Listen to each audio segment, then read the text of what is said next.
Olá, pessoas. Bom dia, boa tarde, boa noite para você que vai assistir esse vídeo. Meu nome é Daniel, eu sou o professor hoje de redação do Vestibular Cidadão e nós, continuando com a nossa aula de estrutura, nós vamos falar hoje sobre desenvolvimento. E já estou aqui, em novo cenário, visto que eu passei por uma mudança recentemente e não dá para ver, mas o cenário é todo triangular, tem umas luzes ali atrás, mas não dá para ver porque está muito distante. Enfim, eu queria compartilhar isso com vocês.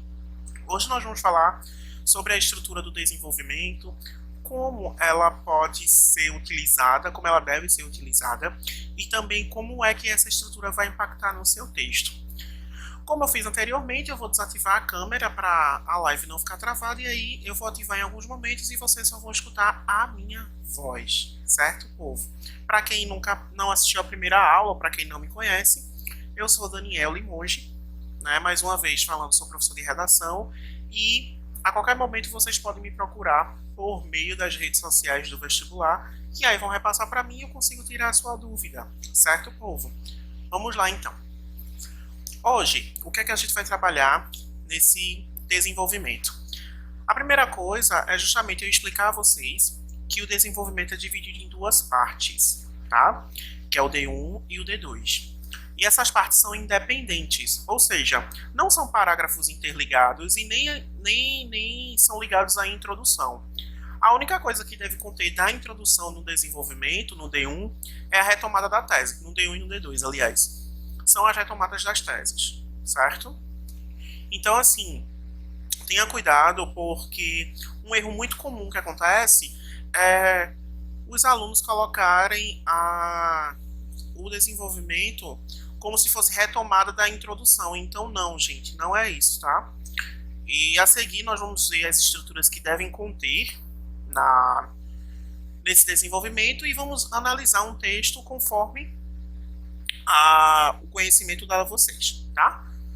A primeira coisa, gente, que se deve ter é o parágrafo. É muito crucial o parágrafo, certo? Não esqueçam. Depois a retomada da tese. Ah, professor, o que seria essa retomada da tese? Assim que iniciou o parágrafo do texto, a retomada deve logo aparecer, ou seja, é o primeiro período desse desenvolvimento, no qual deve ter um conectivo iniciando, e a retomada da tese de fato de forma ampla. Professor, o que seriam esses conectivos? Os conectivos seriam como se fosse um elo de ligação entre o que você vai falar e o que você vai trazer, vamos supor. E aí, para você juntar essas informações, você tem que usar um conectivo, um elo de ligação. Exemplo, mediante uma análise minuciosa, faz-se necessário que a tese, aí vem a tese, seja estudada para minimizar a problemática. Então, seja estudada para entender as raízes da problemática. Isso é uma retomada de tese, certo? E aí, em seguida, vem o repertório sociocultural. Esse repertório sociocultural, galera, você pode trazer de diversas formas. Você pode trazer um livro, um filme, uma novela, uma série, enfim, você pode trazer o que você quiser e o que você se identificar mais. Porém, você tem que trazer aquilo que seja relacionado à temática, tá, gente? Não adianta você trazer quaisquer repertórios e você não conseguir contextualizar com um tema, porque aí você acaba sendo despontuado na competência 2 como repertório não validado ou com baixa informatividade, tá? Então tenham cuidado no que vocês vão trazer. E aí esse repertório, ele vai servir tanto para validar o seu argumento, quanto para você dar um argumento sobre esse repertório. Então, essa ordem que eu estou mostrando aqui a vocês é uma ordem sim obrigatória, porém você pode trabalhar ela de duas formas. Quais seriam essas formas? Você pode primeiro trazer o repertório sociocultural e argumentar sobre esse repertório, ou primeiro você pode argumentar e em seguida trazer um repertório sociocultural que comprove a sua argumentação, tá? E aí o que é repertório sociocultural de fato? É o que eu tinha falado anteriormente. Você trazer filme, série, livros, novelas, enfim, que eles vão servir para validar o seu argumento. E aí, em seguida, vem o próprio argumento, a argumentação. Que aí a argumentação, galera, é obrigatório que você contextualize com o seu repertório, que entra a questão da marca de autoria, que envolve a competência 3. Selecione e organize, né, o seu ponto de vista em prol do texto. Então, assim, tenham cuidado com essa argumentação. E aí você pode trazer o repertório primeiro e depois a argumentação, ou primeiro a argumentação e depois o repertório. Lembrando que essas duas áreas, essas duas coisas, têm um grande impacto na competência 2 e na competência 3. Então, quando for escrever o texto, tenham cuidado para vocês não trazerem ideias confusas ou ideias que não se interligam, porque a perda de pontos é muito grande, tá, gente? Porque esse é o coração do texto de vocês.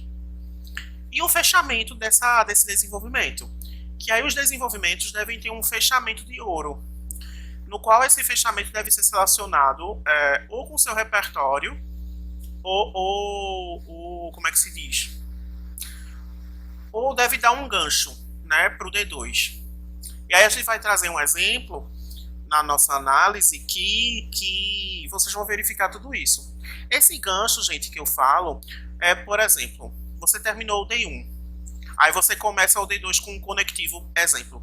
Além disso, né, ou então, além de tal problemática, que essa tal problemática seria o seu argumento, né, aí vem a retomada da tese de novo e essa ordem que vocês estão vendo aí.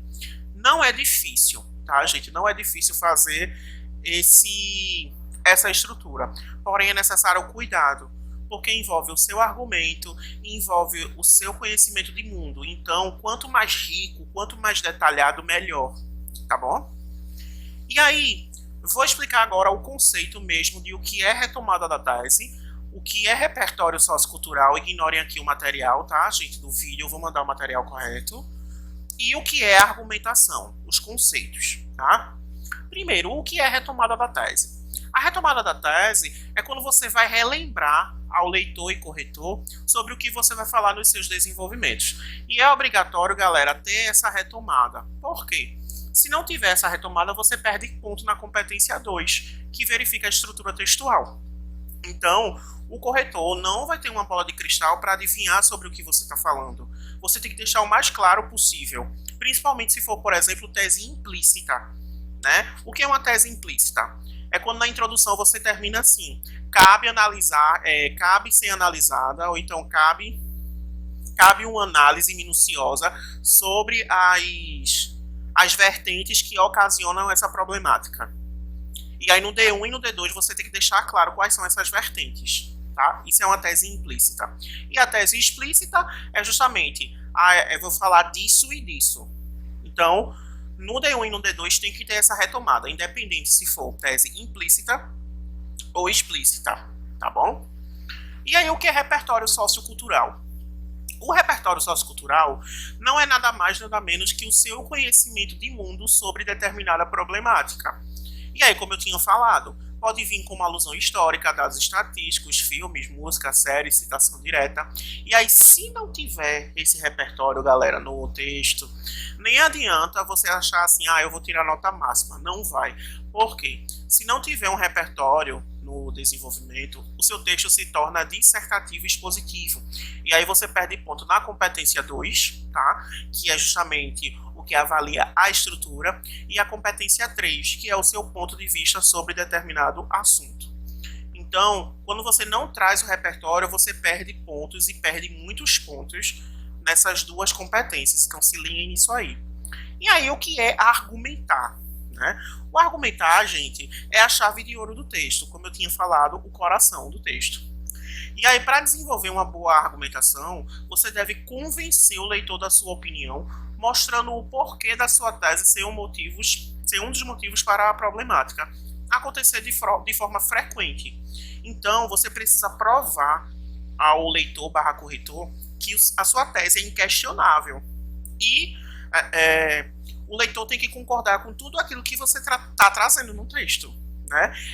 Ele lê e dizer assim, realmente faz sentido. E ponto.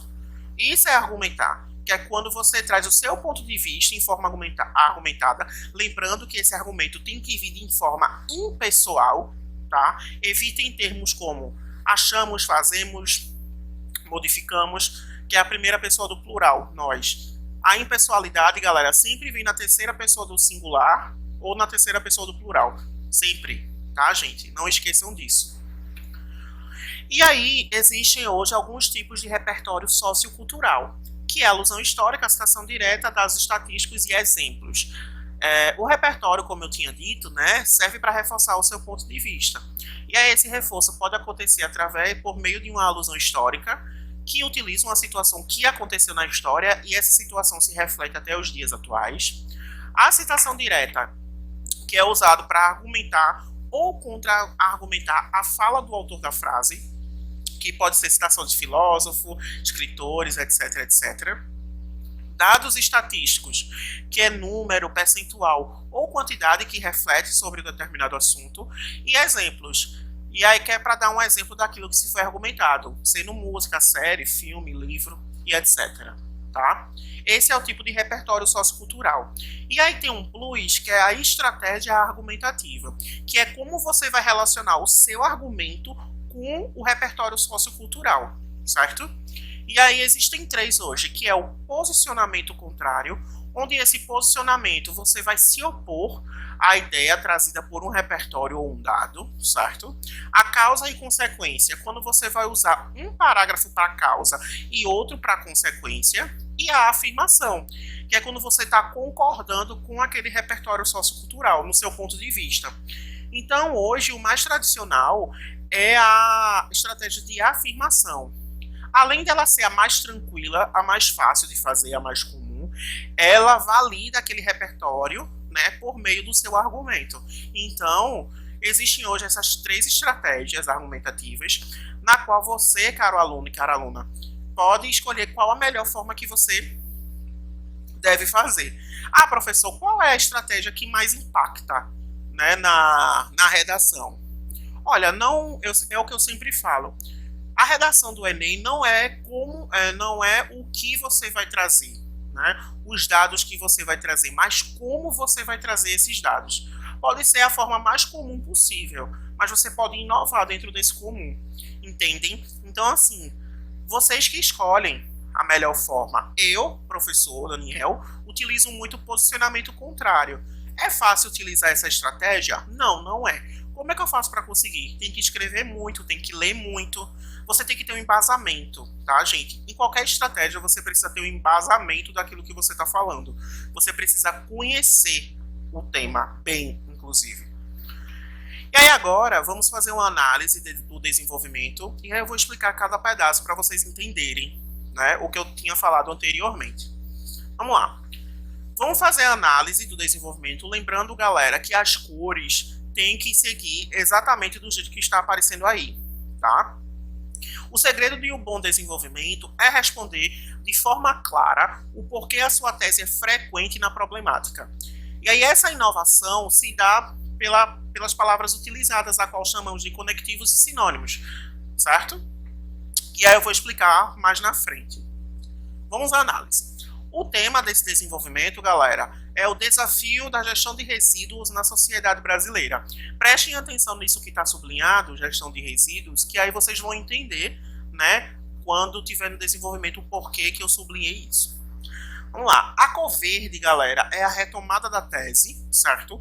A cor laranja é o repertório sociocultural. A cor cinza é a argumentação e a contextualização do repertório. E a cor azul é o fechamento do texto, tá bom? Vamos lá. Conectivo agora. Mediante uma análise diacrônica, ou seja, uma análise que vem de geração em geração, as revoluções industriais e o advento do capitalismo são fatos necessários para entendermos as raízes da problemática. Ah, professor, o senhor aí usou 2 teses dentro de um parágrafo só. Pode? Pode. Desde que os assuntos que você vai falar sejam coerentes, sejam congruentes, tá? Não adianta você trazer 2 teses distintas e você não souber relacionar essas 2 teses dentro de um mesmo período, dentro de um mesmo parágrafo. Não adianta, tá? Então, essa redação, eu usei uma tese implícita, certo? E a minha primeira tese é justamente a Revolução Industrial e o advento do capitalismo, que são congruentes.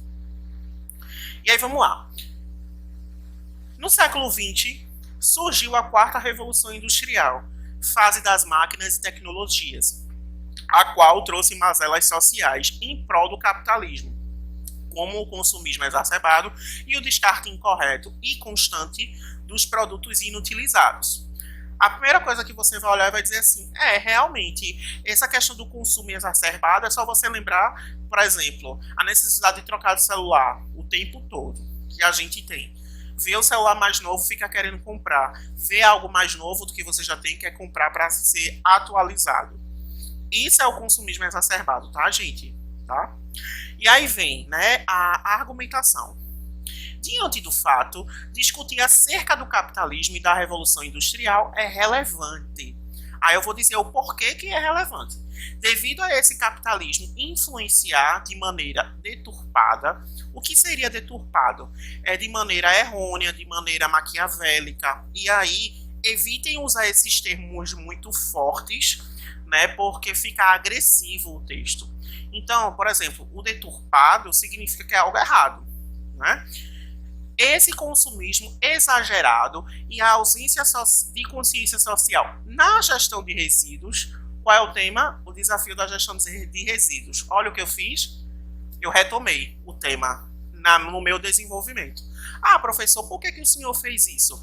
Que é para justamente o corretor o leitor ver esse desenvolvimento e ele lembrar que tudo isso que eu estou falando é referente à gestão de resíduos, é referente ao impacto da gestão de resíduos, no qual essa ausência é vista em ações como o descarte incorreto de lixo nos rios, acarretando na contaminação de lençóis freáticos e no aumento do efeito estufa. Então você está vendo, gente, que esse fechamento eu trouxe uma consequência, né, do que essa ação do consumismo exagerado e a ausência de consciência social traz.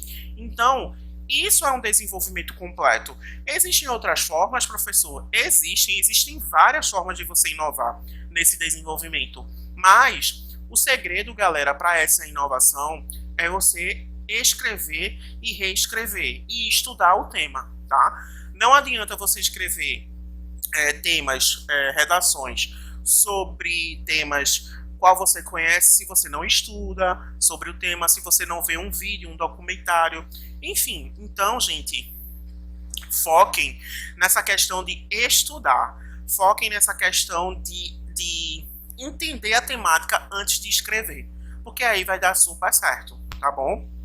Gente, eu queria agradecer, né, mais uma vez a participação aqui de todo mundo. Eu vou ativar a câmera agora para vocês me verem, né?